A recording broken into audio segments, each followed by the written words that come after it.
Dili na malamdagan kay nakamarka na ang 30% silang utok. Wa ko'y labot nila kay ang Diyos nila kwarta. Kwarta man ninyong Diyos. Ginaban niyo sa Apolinario tungod kay Jesus Christ.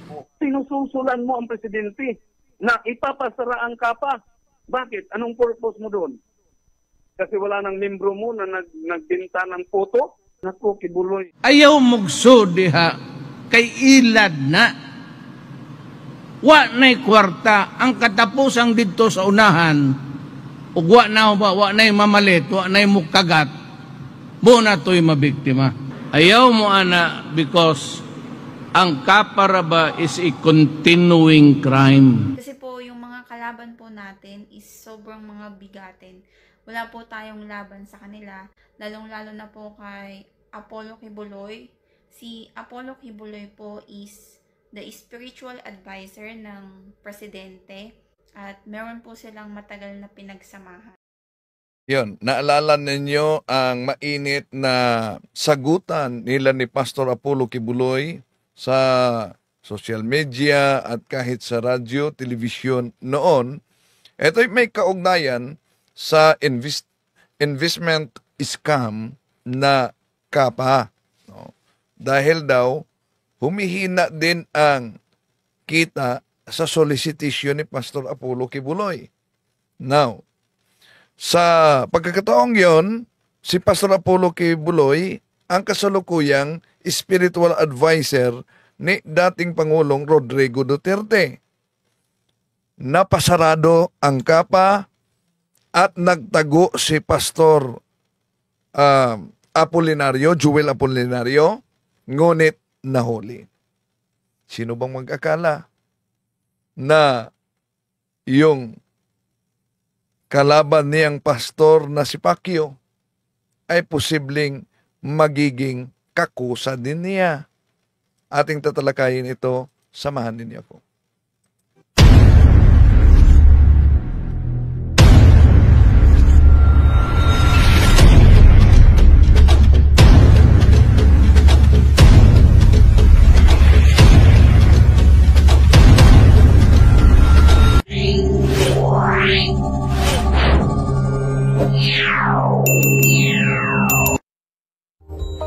Kumusta? Muli, ito nyo lingkod, Brad Brindel, tali mo makasama ninyo sa pagkakataong ito.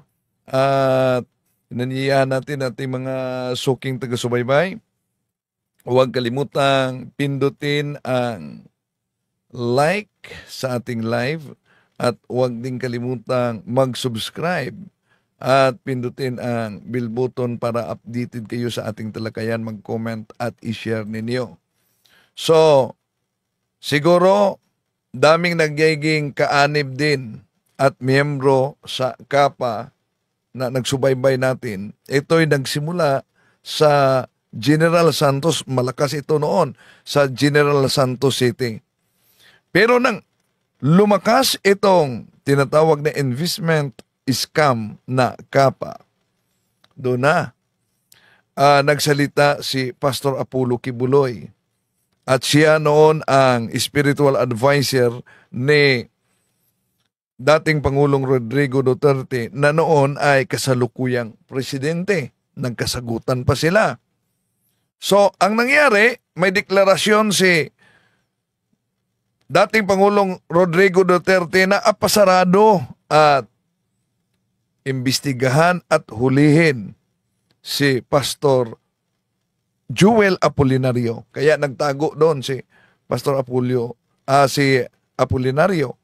At bago dyan, binanatan pa niya si Kibuloy. Miyembro ni Kibuloy nagpalimos sa airport para ibigay kay Kibuloy. Anong ginawa mo dyan? Ha? Anong ginawa mo dyan? Yung mga members mo sa baba, anong ginawa mo? Sinususulan mo ang presidente na ipapasara ang kapa. Bakit? Anong purpose mo doon? Kasi wala nang membro mo na nagbinta ng photo? Naku, Kibuloy. Yon ang claim ni Pastor Jewel Apolinario na nasa kulungan na ngayon. No, parang kasama yung misis niya at iba pa sa isinagawang raid ng mga otoridad, may mga nakuha pa na matataas na kalibre, no? Kay Pastor Joel Apolinario at sa mga kasama nito. So, grabe ang tera noon ni Pastor Pacquiao kay Apolinario at sa mga umanib sa Kapa. Kaya, nangyaring sinasarado talaga ang Kapa. Ang problema, nang nasarado ang Kapa, pati ang pera ng mga miyembro nito ay di na nasauli. At ang nakabenepisyo sa naturang Kapa, kahit nakulong na itong sila si Apolinario, ang nakabenepisyo, yung mga ibang workers ni Apolinario na kahit dito sa Osami City, meron pa. Sa Aristan Village ba yun? No, meron. Di, nagalaw. Oh. Pero, ang tanong, ang mga pera ba sa mga inosente na miyembro sa Kapa, nasauli ba? Hindi. Ito ang banat noon Pastor Apollo Kibuloy kay Apolinario. No? Sabi niya, matakaw sa pera, lalo na ang mga tao umanong umanib sa Kapa. Eto, sabi niya, Cebuano ito, isasali natin. Kung sila tinuod ng mga anak sa Diyos, malamdagan sila. Pero kung sila... so, para sa mga di makaunawa ng Cebuano, sabi ni Pastor Apollo Kibuloy dito, kung sila ay tunay na anak ng Diyos, maliliwanagan daw umano sila. Dili na malamdagan kay nakamarka na ang 30% silang utok. 30% ba yung Kapa?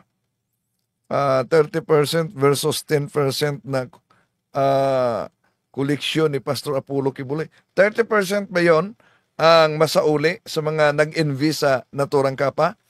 Oh. Wako'y labot nila kay ang Diyos nila kwarta. Oh, yan, umano. Walang pakialam daw umano si Pastor Apollo Kibuloy dahil ang Diyos nila ay salapi. Kwarta man ninyong Diyos.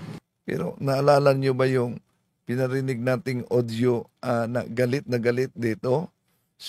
Kabusis na Pastor Apollo Kibuloy, di ba?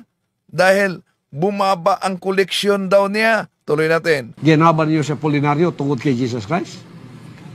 Nagpamimbro ba mo niya? Nag-donate ba mo? Lalimang ka, mamaligyan kabaw. So, may mga nagbibinta pa ng kalabaw. Mamaligyan yuta. Ibinibinta yung lupa para magiging kapital sa Kapa. Matagal yan. Mga ilang 6 siguro na taon, no? Na mayagpag yung Kapa investment scam ni Pastor Joel Apolinario. Mamaligyan balay. Mamaligyan sakyanan. Meron pa daw umanong bibinta ng bahay, nagbibinta ng sakyanan. Naalala ko tuloy din yung pahayag ni Arlene Stone, yung dating kasama ni miyembro ni Pastor Apollo Kibuloy, di ba? Nang idiniklara umano na matapos na ang kalibutan, matapos na ang mundo, idiniklara ni Pastor Apollo Kibuloy, may mga miyembro din na nagbinta ng mga ari-arian at ibinigay kay Pastor Apollo Kibuloy. Nalala niyo ba yon? Okay. Ito banat ni Pastor Apollo Kibuloy sa mga umanib sa Kapa at kay Apolinario. Iatag kay Apolinario. Tungod ba sa inyong gugma kay Apolinario? O tungod sa 30%? Mga dalupod mo. Labop man ni po ang inyo. Mukhang pera daw, mga mukhang pera. Na ginatawag naong mong kwarta. Mga mukhang pera. Dali kayo ang kwarta. Tapos, dahil napadali ang pera. i-roll lang sa inyo, ha? Sino kayo din ang pwedeng matamaan dito, no? Pagka magka-problema mo pariwana, kung wala mga balawad pariwani, kinsa yung rumuhon, gobyerno gyapon. Gobyerno gyapon yung pasulbaro. Imbes ang gobyerno, tabangan ninyo, ang gobyerno inyong ipabugatan. Mauna natin mga balaod. Amen. Yan. Ang banat noon ni Pastor Apollo Kibuloy. At nung nagsalita at nagpunta sa General Santos City si dating Pangulong Rodrigo Duterte at siya ang Pangulo pa noon at kasalukuyang spiritual advisor, iyon talaga. Nagrarally yung mga miyembro ng KAPA sa General Santos City dahil uminto yung bigayan, no? At nanganganib din ang kanilang investment, yung kapital nila sa sinabing may nagbinta ng lupa, may nagbinta ng kalabaw dahil tumigil, no? Pinatigil, pinasarado. Ang problema, yung mga naglagay ng kapital, di na sa uli karamihan. At ang problema hanggang ngayon, merong mga nakabenepisyo na mga manggagawa at parang manager sa mga branches ni Pastor Apolinario kahit dito sa Osamis. At di talaga na sa uli yung mga salapi sa nagpamiyembro nito. Binanatan ito noon ni Pangulong Rodrigo Duterte, si buwan na ito.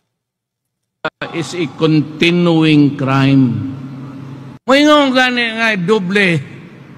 Mo invest ka karog 100. O niya sunod kwao din. Ano daw ang balita kay Kibuloy? Sa kasalukuyan, nasa kulungan pa. At kasama yung mga kakusa niya. Pero kung pareho sila ni Pastor Apollo Kibuloy at Pastor Joel Apolinario na mabigat din ang mga kasong patong-patong sa kanila. At kung mapatunayan na may kasalanan, abay, delikadong magiging magkakusa sila. Okay, tuloy natin. Mo, 2 ka buwan after, mahimo ng 200. Asa ka magkitagwag, gimprinta ka kwarta. Mangunga ka yun nga rin. Karoon ka ito mo kuhan po, ala sige kuhan. Ako nakadawat na ko, gapon mo ni. Oh, lagi. Pero ang kanang iyong gihatag sa imo, dili na niya kapital.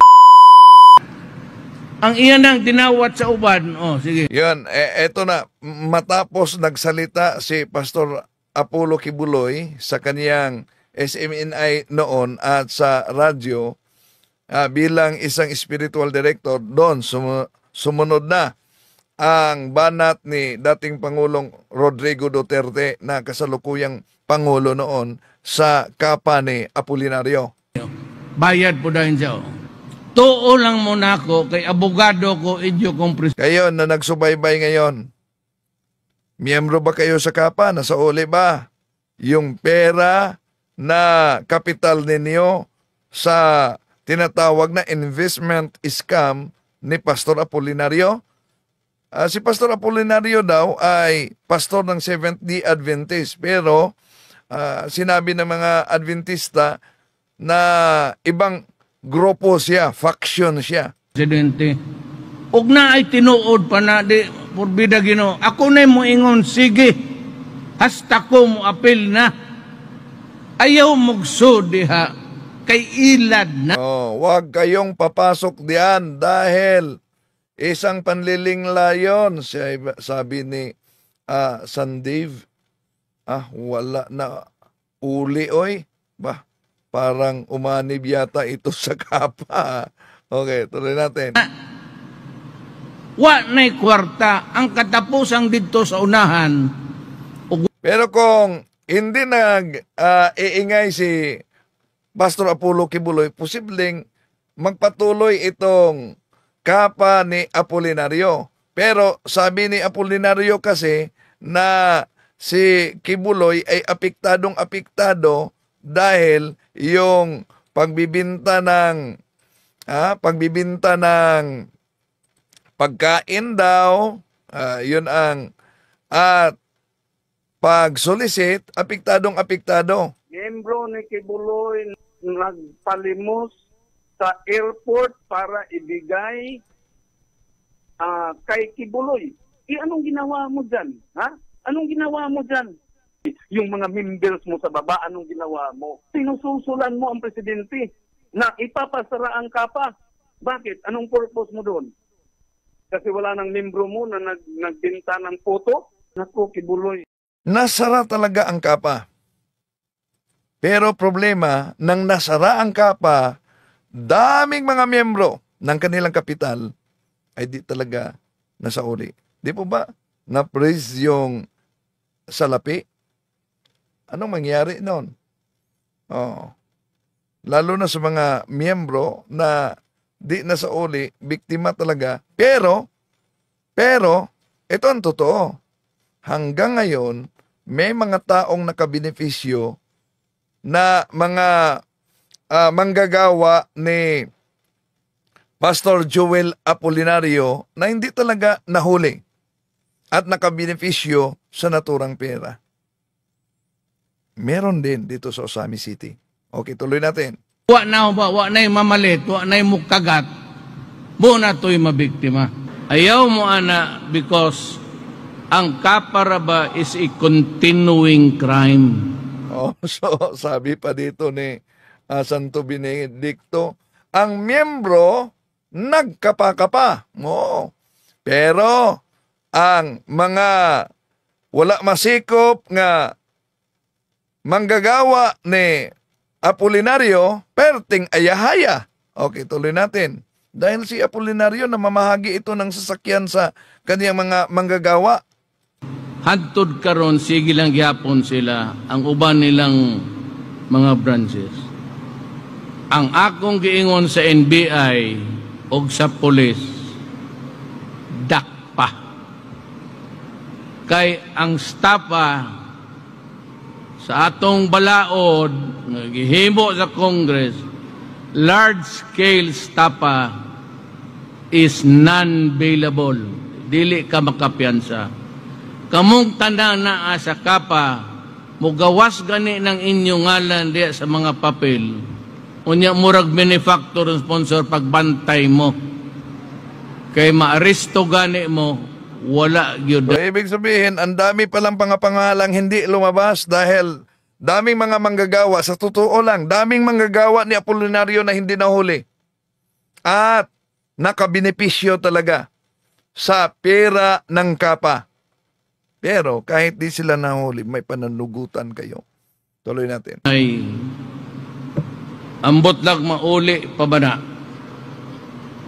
Pero katong nakuhaan ng dako sa kapa, I'm sorry.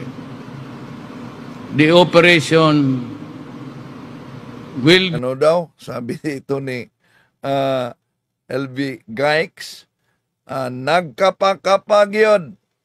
Friends ko, 150,000 after 1 week na-close na. O, di po ba? Umabot pa ito sa 6 na taon, no? 6 na taon hanggang yon nagsalita na si Kibuloy dahil apektado na yung pagbibinta ng mga kakanin at solicitation daw ni Pastor Apollo Kibuloy. So, nagrarally yung mga miyembro ng kapa. Ang dami na nagrarally na nakita natin noon, no? Pero yung panawagan nila, wag isarado ang kapa dahil daming mga tao, lalo na dyan sa General Santos kung saan nagsimula, dami ang napakalaki na kapital talaga ang kanilang ibinigay doon sa kapa. So, nang nasarado, wala na. Ang rally nila na hindi pasarado ang kapa. Pero iba yung kaso ni Pastor Apollo Kibuloy, nag-rally din ang mga miyembro niya. Pero iba ang rally nila. Ipababa sa pwesto si Pangulong Bongbong Marcos na dating sinusuportahan nila ni Pastor Apollo Kibuloy na tinatawag nila na, di po ba? tinatawag nila na bangag daw. Yun ang paulit-ulit. Bangag, bangag, bangag. At may awit pa silang ginawa dyan.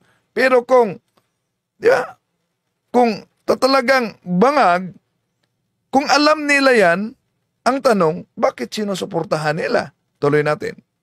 We stop or shall stop immediately. O katong pastor,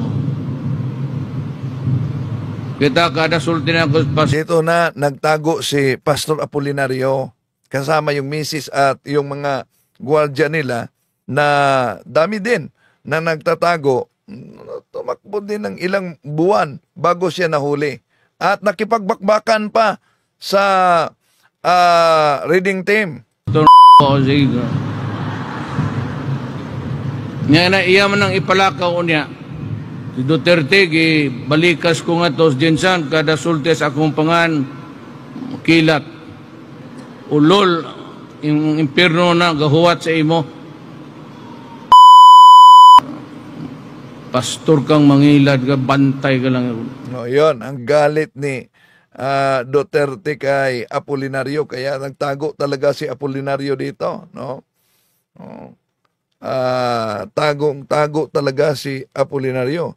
Buti na lang, may nakilala akong negosyante na sekretong 1 million pang inilagay niya sa kapa. Isang linggo, 1 million pinasok niya. Sarado agad. Nako, yon. At ginamit niya yung mga koneksyon niya at abogado. Buti na lang siya. Muling nakuha niya dito sa Samis. Pero yung iba na walang koneksyon, bye-bye. Pero totoo talaga ang kasabihan, mga kapatid, na wither lang. Sino bang mag-akala na si Pastor Apollo Kibuloy na spiritual director, spiritual advisor ni dating Pangulong Rodrigo Duterte ay magiging makalabuso din sa patong-patong na kaso. At tulad ni Apolinario, kung si Apolinario may non-violable kaso, ganon din si Pastor Apollo Kibuloy. Kaya, posible kayang magiging magkakusa itong magkalabang pastor? Abangan ang susunod na kabanata. Kaya mga kapatid, mag-iingat talaga. Yun ang paulit-ulit nating sinabi. Ang pagkadaya ay maranasan sa iba't ibang paraan. Ang napakasakit pag madaya tayo sa pananampalataya, masakit din pag madaya sa salapi tulad nitong Kapa Investment, di po ba? Oh, napakasakit. Lalo na yung sinabing nagbinta ng kalabaw, nagbinta ng lupa, nagbinta ng bahay. Parang ito'y sumusunod. Naalala nyo ba yung ama noon? Aman? Oh. Daming nakabenepisyo din. Pero nang biglang nasarado, Disyembre ata yun.